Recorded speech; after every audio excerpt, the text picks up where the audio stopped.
everybody. Welcome back to Eggs Podcast. Today's special guest is Anthony Taylor of SME Strategy. Anthony, how are you, man? Welcome to the show. What's happening, boys? I just happen to be here. Grateful to be on the show, and yeah, just excited to rock with you. Yeah, absolutely. Thank you so much for making time for us. You want to give us a brief breakdown of who you are, how you got to where you're at today? Whoa. Breakdown of how I got to where I am today. But well, really, okay, I'll tell you, I run a consulting company. We're really like a facilitation company called SME Strategy. I'm a waiter by trade. I figured out that I didn't want people to rip me off anymore. I had a guy rip me off for about $100,000, and I was working on 2 nonprofit boards that were super impactful, but disorganized as heck. And so I started SME Strategy to like help those 2 kind of use cases. And then since then, we've been doing it for 13 years, got clients all over the world, and just love helping people. And honestly, just so grateful to be on the show, to be able to like support your audience with what they're working on. So happy to be here. Absolutely. Well, and so our audience is largely comprised of CEOs, startup founders, people like this, a lot of folks who obviously engage deeply in business strategy. But let's maybe break it down to kind of maybe the most common denominator, which might be, you know, a startup or a new business, or maybe even somebody considering going into business. What role does like business strategy, and it sounds kind of rudimentary to say this, but I want to hear you frame it. You know, what role does business strategy in the way that you guys approach it, you know, does that take shape in helping a person get going in their business, or maybe revamping their business or doing it a different way?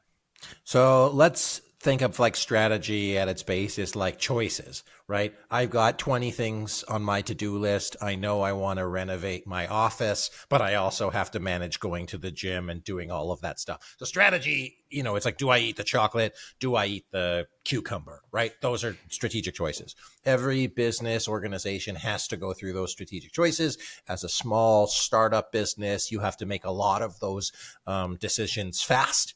As you kind of grow into the like business spectrum, it becomes more complicated because of how many people you have on the team. And so you're no longer a small sailboat that can change directions just like that. You're more like an oil tanker. You have 30, 50, 100, 200, 1,000, 2,000 employees.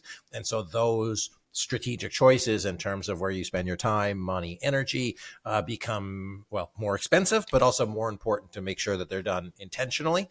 And so we typically work with teams like every 3 years on like a wholesale strategic plan, but also through their implementation on, you know, day-to-day choices about how they're going to work together. So they apply at different levels. They just get more expensive as you kind of move up the chain, if that makes sense. I like that analogy of the oil tanker. Because if you think about it, just even stopping an oil tanker is hard. So if you get momentum in the wrong direction, being able to even stop and change pace is tough. So it's really critical that you've got your course correction done way out in advance, so you can make those changes to get where you need to and stop in time, and not have a problem of running into the dock or something like that. You know, it's a cool analogy that I haven't put together before. It's kind of neat. Well, I also just want to kind of add, or I guess compliment you for framing strategy as choices. I think that's the simplest version of what business strategy is. And for me anyway, I mean, I'm a guy that has always been a fly by the seat of my pants entrepreneur. Maybe it explains the size of my business is, you know, it hasn't been able to scale beyond, you know, a few people for that reason. But maybe a big part of that is that I've never looked at strategy as choice. Strategy has always seemed, you know, like this big overwhelming thing that you have to involve people in, and you have to prognosticate the future, and you have to know what's going to come, and you have to make all these decisions. So it becomes overwhelming and then just doesn't get done. And so, but hearing it described, help yeah, with please. that. Yeah, let's do it. So let's call it strategy is the choices akin to taking a road. But the larger kind of more sneaky part that people don't think about because they're so focused on the choices is the destination. So the number one thing, and not to like, I don't want to like pitch or whatever, but I will say like we help teams with this thing called the multiple destination trap. You have all of these places that you want to get to, but instead of picking one, you spin around in circles as it relates to, you make no decision. Or if you're working on a team, different people have different ideas of what good looks like. how we think about it is like, okay, let's say we all want to go to California. Well, Mike's version of California might be like going to see a couple shows in LA. Ryan, your That's about version of right. California might be going to like Napa Valley and tasting some wine and like, going to art galleries or whatever. Mine might be going to San Diego and watching baseball. Well, if we just say, hey, let's all go to California, we're like, yeah, let's rock with it. But once we get there, or like as we're planning it, we have very different destinations. And so organizations first need to be clear about the destination. Mike, to your point around the stopping the oil tanker, are we even going to the same place in the first place? And then how do we make decisions that will either get us closer? And if we're not getting closer, then we're going further away. Well, and to just keep that metaphor alive too, I mean, yeah, when they're planning, let's say you've loaded up your tanker ship here on the west coast of the United States and you're heading to China or something, like, I mean, which pier you're going to land on, right? So speaking Hopefully. in terms of like granularity, I mean, you're not just going to China, Yeah. to your point about California, you're not just going to, Guangdong or however you say it, you're not doing this, you're going to a specific pier at a specific port in a specific city in a specific state, country, et cetera. And I think that, the metaphor that you just gave, I think actually does resonate with me anyway, which is this notion that it's hard to know where you're going when there's so many places you want to go. Right. And I read, in reading up on you, that one of the things you had hoped to do or achieve as a goal, and maybe you have, is, to go to all the Major League Baseball stadiums in the country. And so to that extent, right, to say, hey, man, hey, Anthony, let's go to a baseball game. Okay, well, that's great. But well, I've already been to that stadium, or I want to go to this stadium, or we're in this state, so let's go to that game, or whatever it is. So there's all these decisions to be made. And I think that maybe that's where, like, I guess for lack of a better term, goal setting falls apart for people.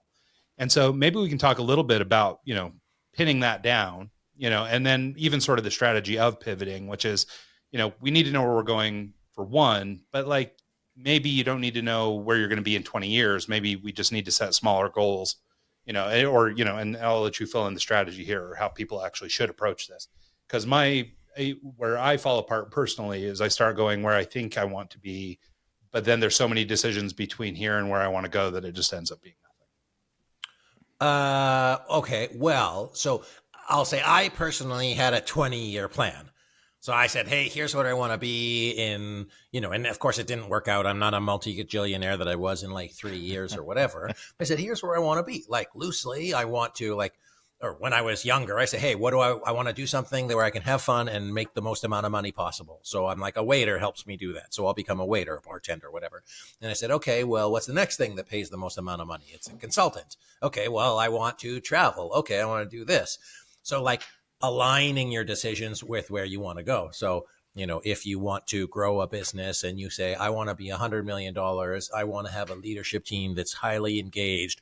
I want to make sure that we're the number one, producer of this. I want to make sure that our processes are calm, Then you say, okay, great. Here's where I'm at. Here's where I want to go. Like, where's the gap? And so it's the hard part is the execution, Ryan. To your point, is there are hundreds, thousands of decisions to make, but the work is doing the decisions. The easy part is aiming. If you've ever heard the expression ready, fire, aim, a lot of entrepreneurial organizations shoot first before trying to figure out where they want to go. And so you're going to spend more time, money, energy. So the first step is aiming. And the second step is continually making those decisions to get there. And the way we look at it is kind of vision is long term. For us, it's 3 years. In some organizations, it might be 5, 10 years. Then we get down to strategic priorities, which is kind of like 10,000 feet, which is, hey, where do we need to focus over the next, 12 to 18 to 24 months? So we're kind of like breaking it down. And then we get to the level of goal, and goals are typically 12 months, but they can extend down. And then you get into actions, which are, the things you do on the weekly, monthly, quarterly. So it all should align so that you have like where you're going big picture, where you're going kind of middle ground, because those are the most important things you need to focus on. What are the goals and actions so that you're measuring success? So the difference between being busy and being productive, it's like, did I make a lot of sales calls today, or did I make 20 sales calls? Did I go to the gym a lot, or did I go to the gym 3 times a week for 6 months? Did I lose weight? Well, that could be an ounce, or that could be 10 pounds before Christmas. I'm not suggesting anybody does that. Just saying that by bringing specificity into the work that you do everywhere, it'll help you be more successful. And then the rub, and I'll shut up in a second, the rub is with leadership teams and teams in general, they don't align on what good looks like. Let's raise a bunch of money. Well, does that mean $1 million or $20 million? Let's expand into new markets. Well, is it this market or that market? We need to communicate better. What does that actually mean? And so there's a lot of implied stuff with teams and probably with individuals. And where you can become excellent is making it explicit, clear, and have everybody agree to what it is. Yeah. You've used the word a few times already, but alignment, you've written a book about it called Alignment. And it talks about, just the title is How to Get Your People, Strategy, and Culture on the Same Page. And let's go back to the oil tanker analogy. And let's just say, hey, you got a motor on one end and a motor on the other. And if they're both pushing in the different directions, the boat's not going anywhere. And so if your team's kind of not aligned, going down in the same path and have the same idea of what the MVP is or what you're working on, it's kind of hard to get them going in the same direction. Can you maybe talk about your book, maybe the writing process, and maybe some key concepts from the book? Yeah, I mean, I'd be lying if I told you I knew everything that was in it, but I think the idea was That AI bot got you good, didn't it? No, I tell you, I mean, I wrote it. If you look at the back cover of the book, you'll see that I was a little bit younger. So I think I wrote it a little while ago. So it's my second book. I wrote one on entrepreneurship, on all the mistakes that I made, and I wrote one on strategic planning. And holistically, going back to like long-term vision, I wanted to make strategic planning accessible. I didn't want it to be reserved for like big four consultants. So Ryan, when you said this was explained simply, it's because it doesn't need to be expensive or complex. It needs to be simple. So I wrote it from the lens of a for-profit leader and a not-for-profit leader going through trying to get their jobs done, trying to be successful in the team, and really like putting myself in their shoes to like, what are they dealing with when they're trying to like lead people? And the process was really just trying to explain, hey, what are the things that I would want a leader to think about? And we walk through our alignment program steps to say, hey, here's what I need to do. I need to look internally in terms of what I'm doing well. I need to look externally in terms of where's the world going? If you think of Blockbuster and Netflix, they were in the same business. One leveraged technology, one didn't.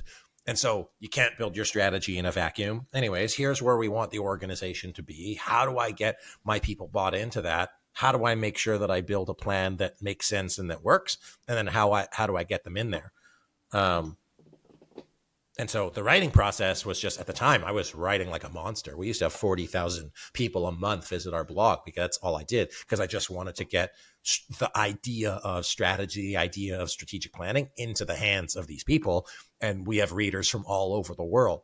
You think of, I think you guys are in the middle of the US, maybe Iowa or something like that. But you think in like the world, there are people trying to lead organizations with like nothing, with no money, but it makes a big deal to those people. So I was like, hey, get the content there so that you can have an impact. And that's how, as SME Strategy and I as a leader, can change the world. I believe strategic planning is my way of changing the world.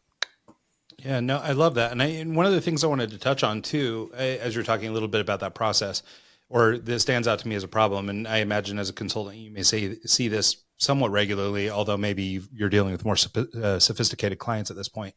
But when we go to actually sit down and think about our strategy, like you mentioned at the top that, you're not the gazillionaire you set out to be, right? And I wonder if part of that is either overestimating or underestimating what we're actually capable of achieving. And so this is a little bit of a goal setting exercise or discussion, and a little bit of a prioritization discussion, and a little bit, sort of touches on all these different buckets. But can we talk a little bit about how to avoid, I guess, overestimating or making too grand of plan? Because it's one thing to say, oh, well, I want to be, starting my own rocket ship company with Bezos. Maybe that's too much for my little design agency this year. You know what I mean? So it's like, so how do we make sure that we're not aiming too high, but at the same time, not necessarily talking ourselves out of, taking a moonshot or really going for something big? Okay. So the biggest bane of my existence as a facilitator is leaders that refuse to set goals because of the possibility of failure. As in, I'm not going to set a target because what if I'm wrong? And so I will set no target, which means I guarantee that I will fail versus potentially failing. Okay, so that's like setting an actual measurable target. And while I have failed quite a bit, I'm hella successful. I'm successful because of my failures. I'm successful because I had my moonshot. So the failure where people conflate is they view it as a failure of self. As in, I set this goal, ambitious or not, and I didn't get it. Therefore, I am a failure. And so people have like morality wrapped up to it. A lot of the work that we do is on organizational behavior and psychology, not just the strategy work. Whereas the fallacy is a failure of action. And so there's the fine line between a SMART goal, specific, measurable, achievable, realistic, and time bound. So if it is not realistic or it is not achievable, as in I'm going to partner with Jeff Bezos and start up a rocket ship company in the next 3 weeks, well, that's not achievable. It's just too short of a time. Whereas if I say, hey, I could do that over 30 years, why not? Like, why couldn't I not do that? And I would say that rocket ships company does $100 million of business. It is specific. It is measurable. It is achievable. Is it realistic? Well, who's to say? And is it time bound? Yes. So like, why not? So my failures were I didn't sell $1 million worth of stuff every year for a decade. I didn't fail because the goal was wrong. I failed because I didn't take sufficient action, whether that was laziness, whether that was I prioritized something else, whatever. But if you look at a macro level, there are senior leaders and there are entrepreneurs who go out and they raise the $20 million. To us, me, you might say, oh, I could never do that. Well, why not? Of course you can. It's just like, do you want to? Do you want to bad enough? And does it make sense? To me, it never made sense to raise $20 million. Therefore, that was not my goal because I didn't want a ginormous business. I wanted a chill business where I could go watch baseball and have an impact in the lives of people and travel around. I love that you said that. Yeah. A lot of people get this grandiose idea that they have to have, the C-suite with the 100 employees underneath them and their, whatever, just that I've got to go all the way or nothing at all. And your point to being happy with where you're at and being okay with, what you want instead of Instagram's version of what you think you want, because, it's like setting the,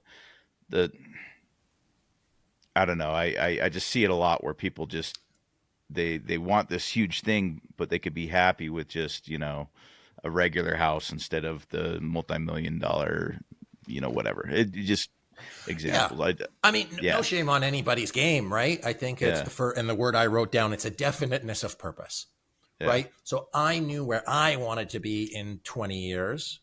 So that was my course. Yeah. If I didn't have that destination, and even if I did, there was you and I, all three of us are probably around the same age. So when you started growing up, you saw Mark Zuckerberg, who's in college and is making billions of dollars and all these social media companies. And then you feel like a dumb idiot for playing Call of Duty or whatever. You're like, well, that's just not your jam. But for me, I knew that's where I was going. When I was dating folks, I'm happily married, 2 kids now.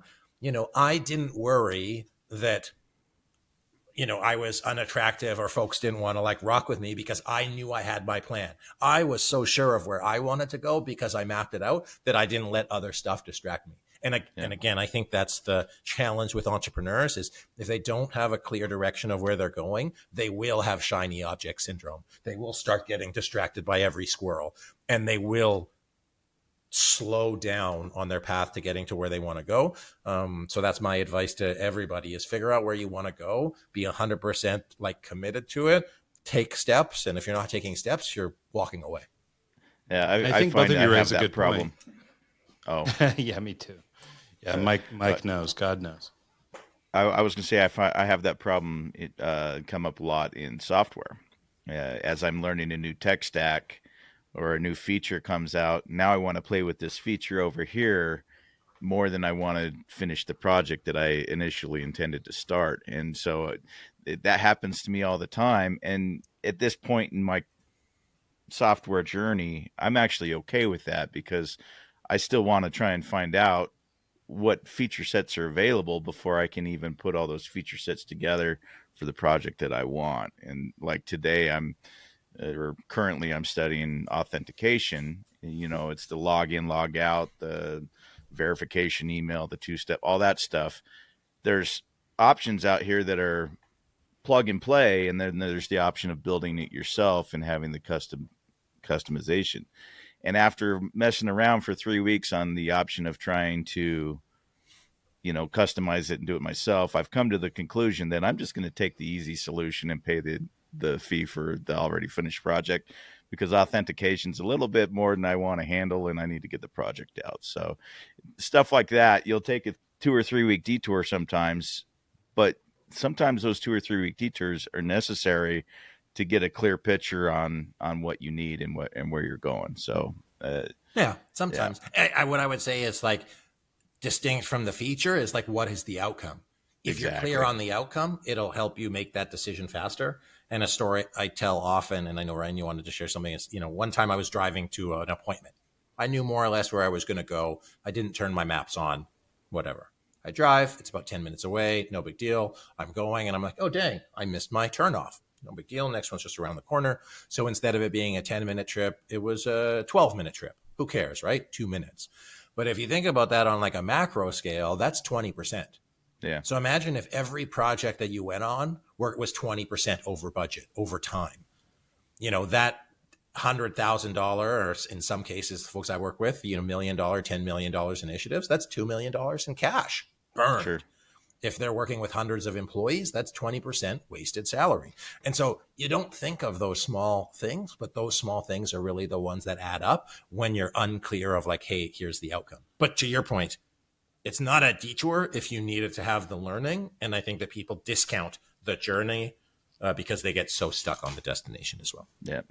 Yeah, no. Well, and if I'm learning one thing from this conversation so far is that the whole thing is really personal, right? And like using Mike's example as one, in his case, he was comfortable with the version of getting to his project that he's building where he felt like it was totally fine to allocate some time and energy to, trying to learn a little about authentication and understand all that stuff. And honestly, it'll probably make him stronger in the end, even though he's, now decided to use like one of these pay options. He has got some fundamental knowledge of how authentication works and how that's going to, be serviced by this tool that he chose and all these kind of stuff. Right. So he's maybe making a better decision or a more informed decision because he took the time to study. Where maybe in some cases, the other end of that extreme is, if Mike was so focused on getting to market, he might go, you know what, this will shave 2 weeks off my deal. Let's just, I'll go ahead and throw in this authentication thing and we'll just move forward. So, and I guess the point I'm trying to make is that things can maybe be a little bit more flexible than we give them credit for. And so I think it's good to plan and all that kind of stuff, but we can also maybe allow ourselves a little bit of grace, understanding that we can make decisions and nothing is so permanent. So like, let's say he chooses, for sake of argument, Facebook authentication for this app he's building. And he goes, well, wait a minute, everybody that's on Facebook are older and boomers. And, I want a young audience, so we're going to switch over and we're going to use Instagram authentication instead. It's hilarious. So he might make a decision like that where he says, well, for my audience, Facebook gets us across the line. We could use this Facebook authentication to get people into the application, but it's not the best option. So we'll circle back later and make that fix. And I think a lot of times people, when they're trying to get to that goal, it's, hey, I'm driving from here to Los Angeles. They don't necessarily want to do that, swing wide and stop and see the world's biggest ball of yarn on the way. But, maybe on the way home, I will. maybe it'd be cool to see that little ball of yarn. I'm going to pull off and check that out next time. And that can be my decision or my audible. I'm willing to add 30 minutes to my drive so I can pull off and see this roadside attraction. Yeah. It's harder if you have a car full of people to do that. And then how do you make those decisions? So the kind of two ideas, like concepts that I'd have your listeners think about, and some of these might be obvious ones that they already know, is the idea of MVP, like minimal viable product. Like, what is good enough for now that we can move on? Generally speaking, people say like make decisions fast and like clean up your mistakes. Amazon has or Elon, somebody has a like level 1 or level 0. Like, one is irreparable, one is easily fixable. So make those easily fixable decisions faster. But the biggest one is opportunity cost. Is like, yes, you did take that 2-3 weeks. And Mike, we're not trying to pick on you here on this one. There's senior leaders who do this like literally all day long. Well, what is the opportunity cost of that 2 weeks? What could I have done instead? If I don't spend $100,000 here, where can I spend it? If I don't go to this meeting, what else could I do? If I don't work on this project, I say most people don't say no enough because they think that saying no is I won't do this. What they don't think about is by saying no to a thing, I say yes to something else. I say no to this party invitation so I can work on my business. I say no to figuring out the best authentication app so I can spend 2 weeks selling. So it's like opportunity cost of those decisions. And the bad teams make no decisions. The bad teams talk about things on end and they just spin around in circles. So 3 months, 5 months, 8 months later, they're still talking about the same stuff where they could have just picked something that was good enough, moved on, and then iterated. So it's like instead of trying to pick the best one. Countless stories of people in, startups who think they have one product, and in the development process, they actually realize, oh, this feature set over here is actually more interesting and generating more traffic than our actual MVP that we were going for. And they actually pivot and don't even have the same app at the end of the day because that key little bit actually makes more sense as a business. And that happens all the time. And just being able to do those micro actions to get the ball moving is what opens that up to begin with. So until you actually start making forward momentum towards something, you don't know what's going to come up and what's going to change things as time progresses.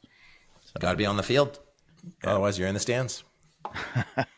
Yeah, no, I think that makes a lot of sense. And actually, I wanted to maybe start talking about sort of the step-by-step of how we build a process or start to develop a strategy that works for us. I mean, obviously, we've covered a lot of ground in terms of, the flexibility of a plan or, like what Mike was just talking about, being able to sort of pivot or make realizations about your business as you proceed. Maybe you think you knew something and you planned for it and all that stuff, only to find out that maybe it wasn't what you wanted to do.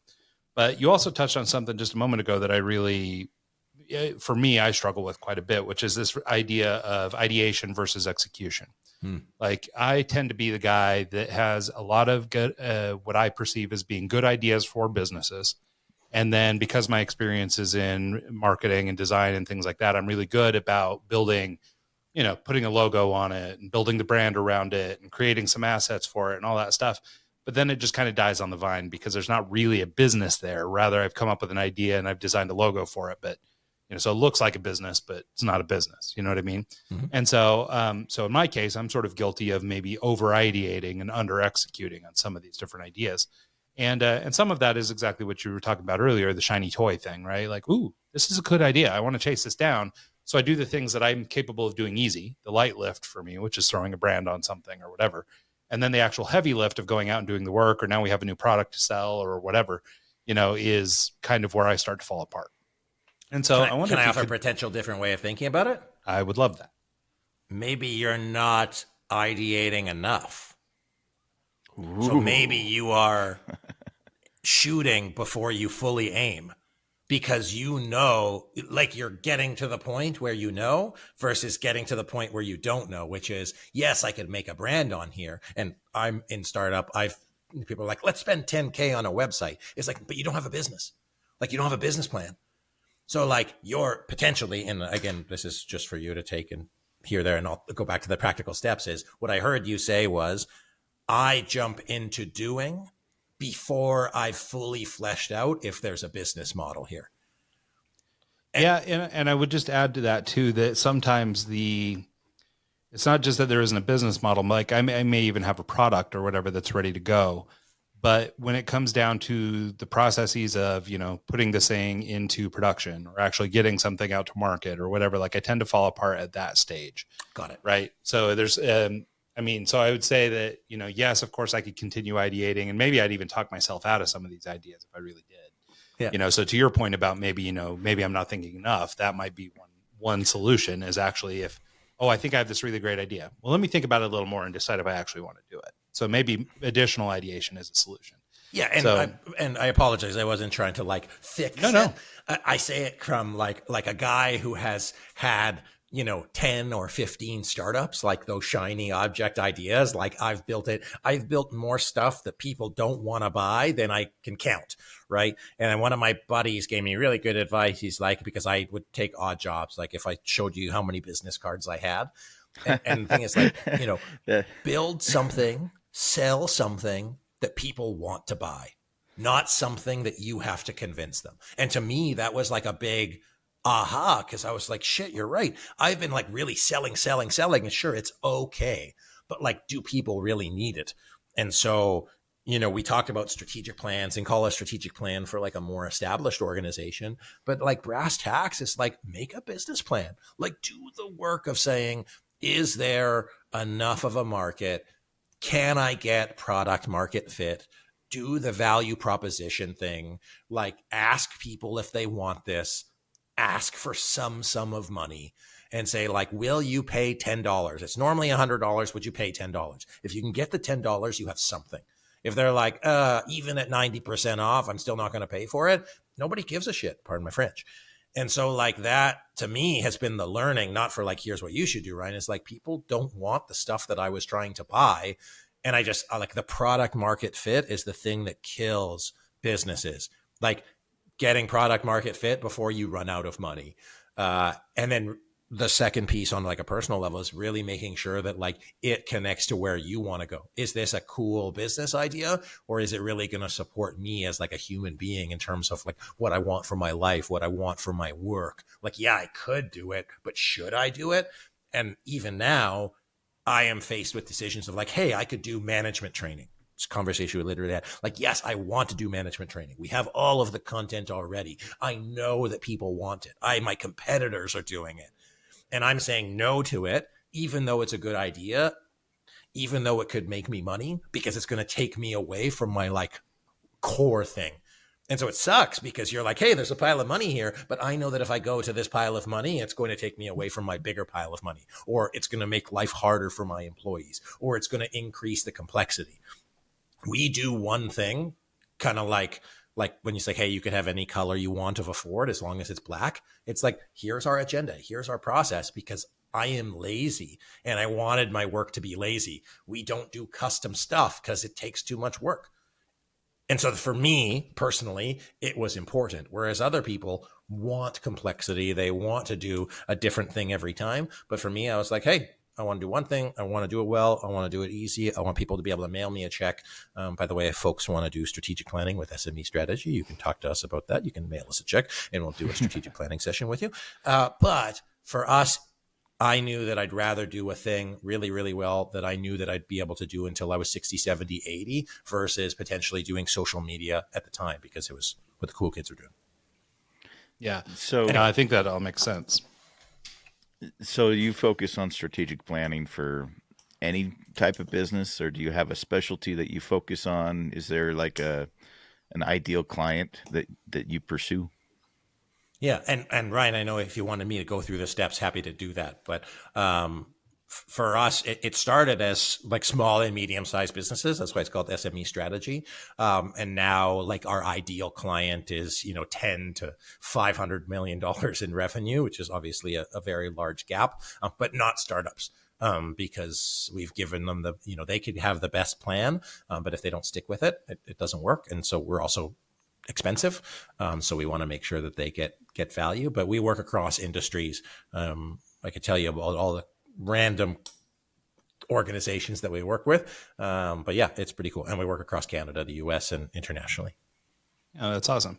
Well, yeah, if you don't mind, Anthony, let's take a minute and kind of go through that process. Even though you're not working with startups anymore, I imagine that, a lot of your learnings came on the backs of startups or even through your own startups.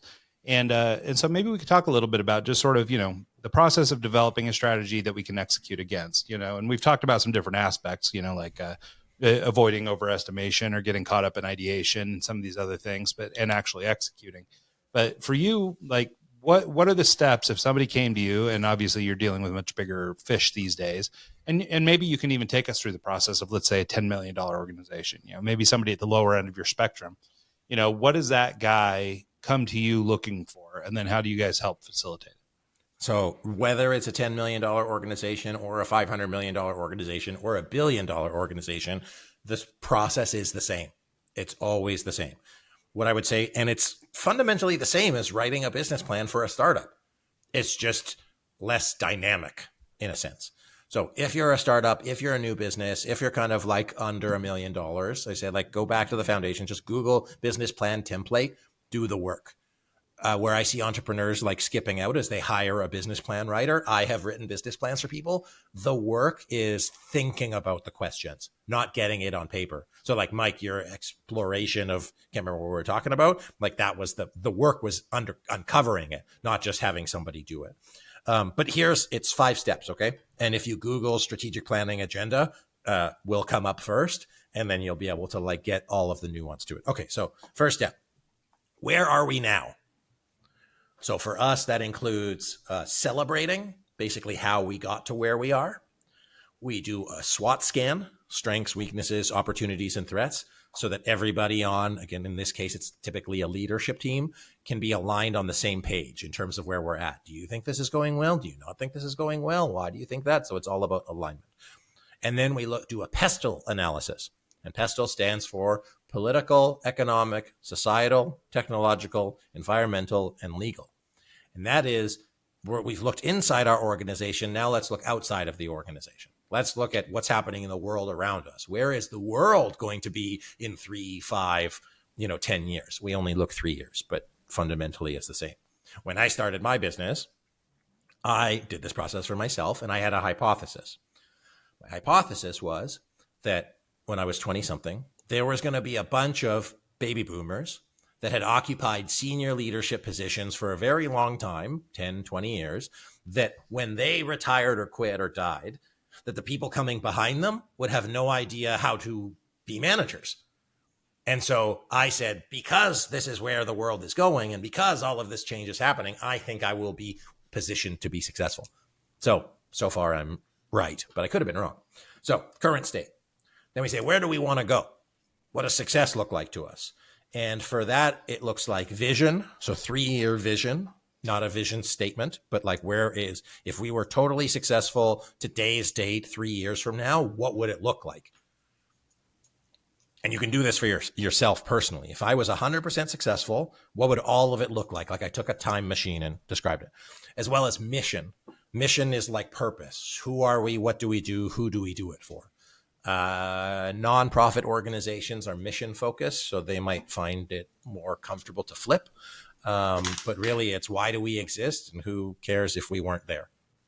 What do we do, and who's the number one person we serve? I'm happy to go more into any of those, but we'll say current state, future state. Then what is going to get in the way? For us, we do a risk register, which is looking at everything that might get in the way, so that we can anticipate those roadblocks versus getting smashed by them. Remember, I told you about getting embezzled. That was a risk that I didn't anticipate, so I help people avoid it. And then within that, we also talk about values and behavior, culture. It's been said that culture eats strategy for breakfast. Like, the people side will destroy the best plan. So really focusing on the people side of things as well as the tactical side of things. That's why the document doesn't make a difference. Where are we now? Where are we going? What's going to get in the way?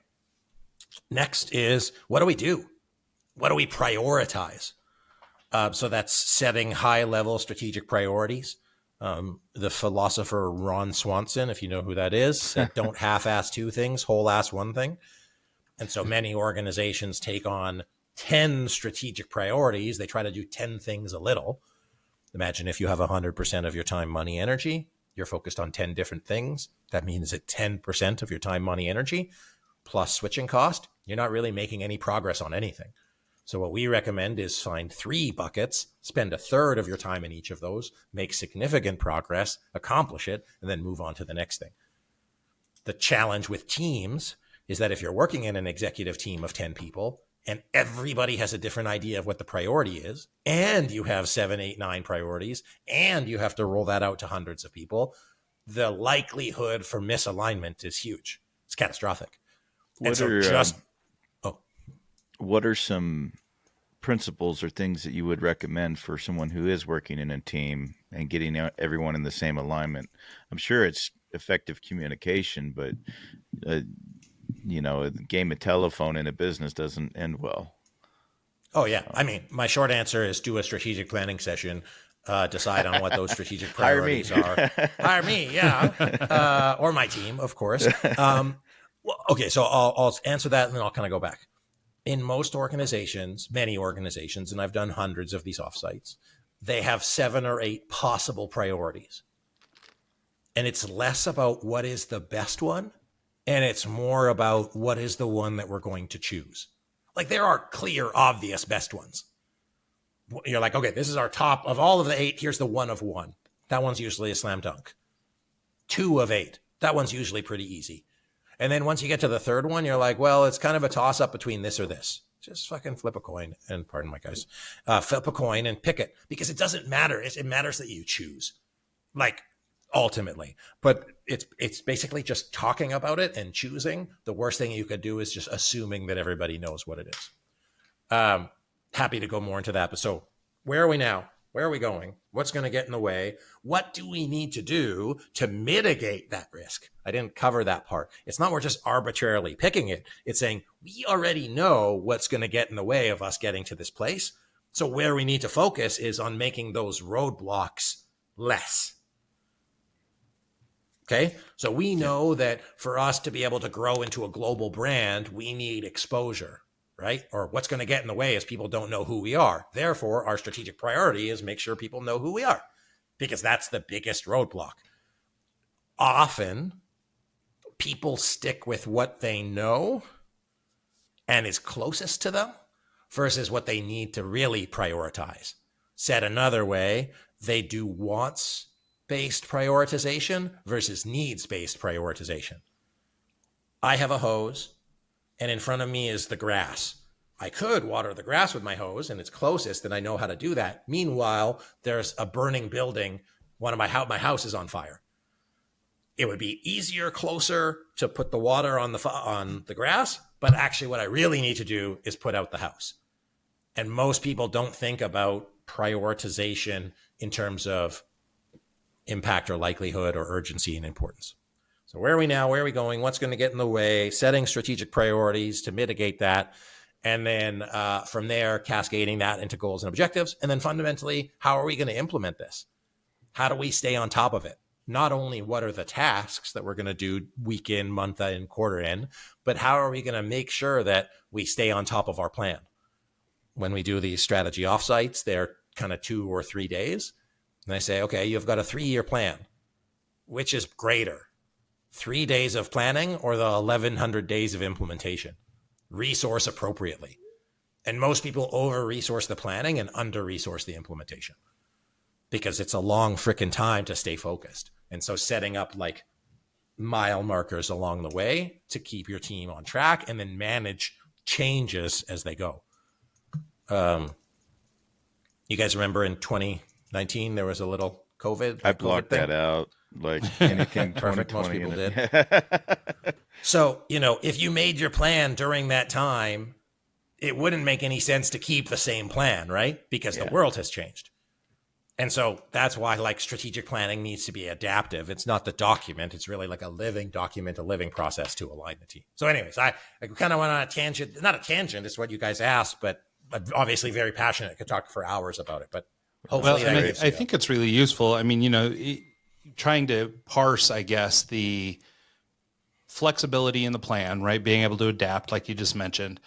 Also, like how rigid do we need to be? How hard do we need to stick to the plan? Right. Because I mean, some of it, maybe we are sticking to the plan, but it gets hard. So then we start to deviate, and so, trying to, I guess, parse those couple things and then figure out, how to break things down into smaller chunks. Like, so one of the, the sample you used was, hey, not everybody knows about us. So our goal is go out and let everyone know about us. Well, go out and let everyone know about us means a lot of things, right? Is that direct mail? Is that social media? Is that doing podcasts? Is that, all these different strategies we're trying to accomplish, knocking down that particular roadblock.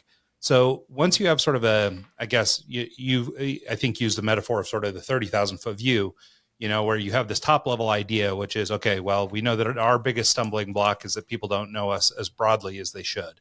So our goal is to make that somehow better. We want to improve. And I suppose maybe you do this by slapping some metrics on it, okay, if we get 10 extra visitors or, whatever it is.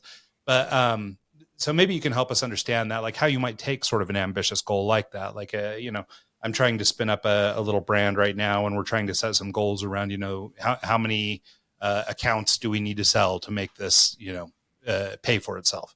And so in this case, we have the same roadblock you do. We have to go and introduce ourselves, and people don't know who we are, and we're kind of inventing a new thing that people don't do commonly. So how do we let people know that this is a big thing that they should do and that they should consider doing it? And, there's 1,000,001 different ways to skin every cat. So how do we start to make decisions and then act against them? Because you do not care about how you skinned the cat. You care that the cat is skinned. So that, like, intellectually is a big shift, because people get so focused on the how, they forget about the why. Yeah. And one of my coaches says, like, Mike Tyson has this like knockout punch idea. Why throw a bunch of punches if I only need to throw one? So what I would have you think about is, okay, well, let's say we want more people to know about us. What does that mean and why? Do we really want more people to know about us? Or are we trying to get a revenue? Like, if only 2 people know about us, but we make 100 grand, do we want to be famous, or do we want to be rich and or profitable? And so when you can get rid of like the fluff nonsense, that's when you become very effective. Now, let's say it is critical. Like, the goal is to get 10,000 new customers. And I said, great. If the goal is to get 10,000 new customers, then I say, what is the path that I need to take to get 10,000 new customers?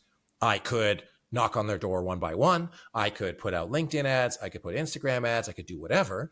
And I say, what is going to be the straightest, most direct trajectory to get there? And then, like, is that customers that buy a $5 thing or a $5,000 thing?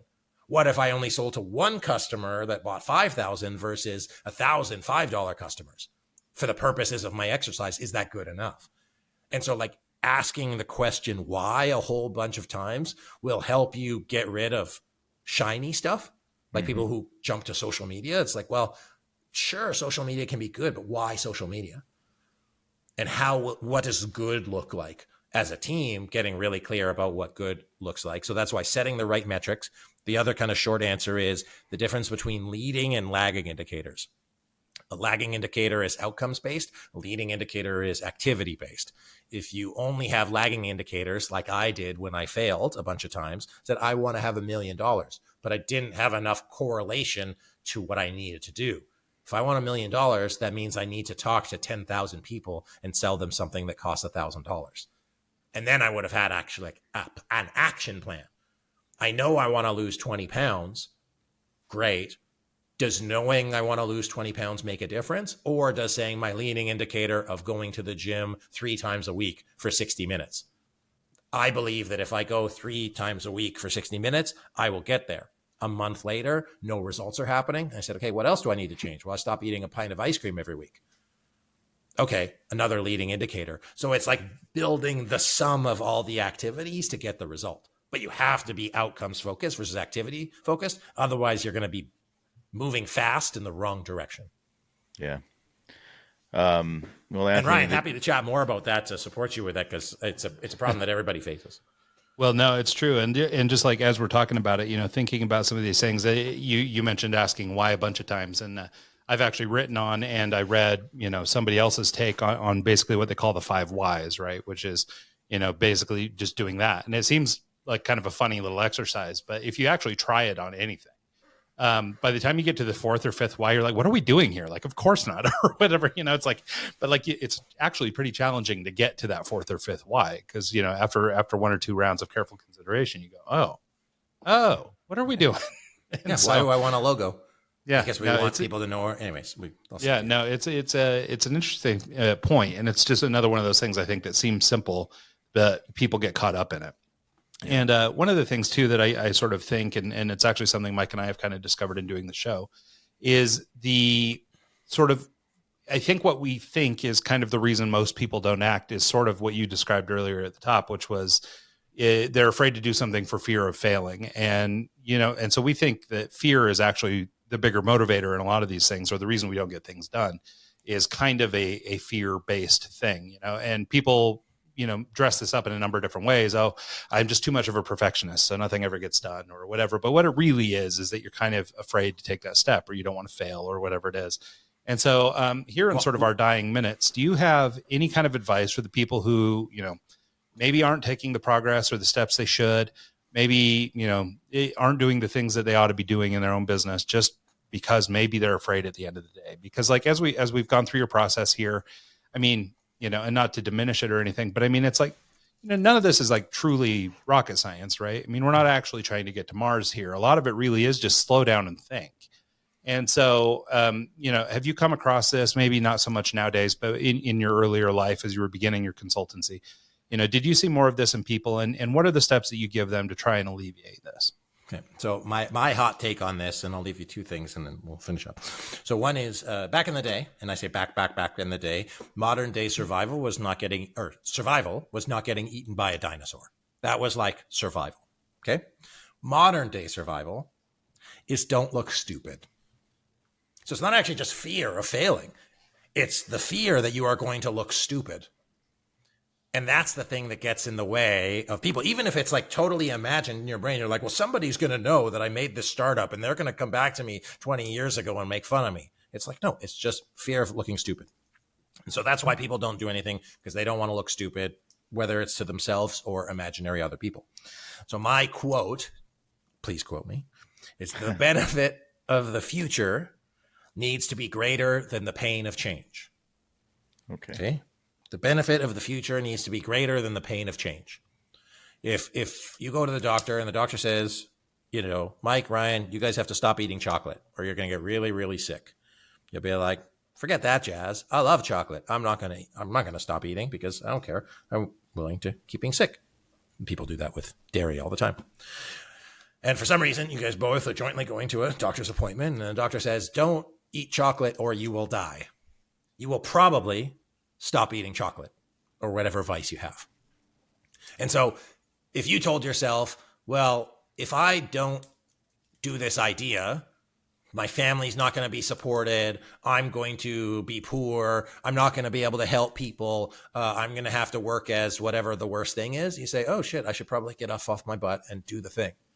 So you just don't have sufficient motivator to get you to move. Institutionally, that says, hey, if we don't implement this new idea, our competitor is going to, destroy us. So the benefit of the future has to be greater than the pain of change. Otherwise, you will make no change in your life, personally or professionally. Love it. No, I love that. And I think that's a great thing to sort of end on. I think, a lot of us could sort of benefit from that. And I think you're right that like you kind of have to feel the pain. And it's funny, like I was just having a conversation earlier about this new little startup. We're talking about bringing somebody on board. And, generally speaking, we use contract labor and stuff like that to try and keep costs down. Sometimes we'll offshore things like that. But we have an opportunity to bring on a good person in the company. But it sort of requires paying a real live American wage and making sure that this person can eat and feed her kids. And in our discussion with her, it was like, well, this is a big change. Like, it doesn't feel like it should be, right? I mean, we're just trying to find a person to do a job. But for our organization, which has been built on freelance support and things like that over the years, this changes our dynamic from, sometimes work goes up, sometimes work comes down, things like that, to a model where, well, we have to have consistent revenue. If we're going to pay this person X number of dollars, in salary, we've got to make sure that we can always pay that, right? It can't be, like with freelance help where, well, we're busy this month, we're not busy that month, And so it's really changing the way we're thinking. So it's funny, some of the things you've been mentioning are really hitting close to home just because of this conversation this morning. And, but I think it further illustrates kind of what you're talking about. For me, the benefit of bringing on this person is, yes, it's good for the business. It's good for that person. It gives us the opportunity to do good things for them. But the change part is going to be a challenge. I mean, we're going to have to change the way we do business, but ultimately the benefit of that will be better than the change. And, so I think we can actually live up to your quote with this one. Now there's some brass tacks that we'll have to figure out, and that'll be going back to the strategic buckets that we were talking about moments ago, where we see if we can actually make it happen. But it was a new way of thinking this morning that is not something that we've done in the past. So I think it's kind of interesting that we had it's called this a chat. breakthrough. That's a breakthrough, baby. Yeah. Well, Anthony, thank you so much for your time. Really appreciate this conversation. Can you tell people where they can reach out to find more about you and learn about your business? Yeah, if you pretty much have any question about strategy or leadership, just Google it and then put SME strategy at the end. You probably don't even need to put SME strategy at the end, but if you do, it'll guarantee that you go to us. And then if you are doing, I want to get your executive team together for a strategy offsite, just put sample strategic planning agenda or SME strategy, and we can facilitate and lead your team through the process so that you can participate instead of having to leave. And the last thing is just connect with me personally on LinkedIn, Anthony C. Taylor, and just be happy to wrap with any of your people. And just guys, I just appreciate the conversation. You guys are awesome dudes, and I love what you're doing. So just keep it up. Thank you. Cool. Well, thanks so much, Anthony. We really appreciate your time. And thanks so much to everybody who tuned in the show this week and every week. And we'll see you guys next time.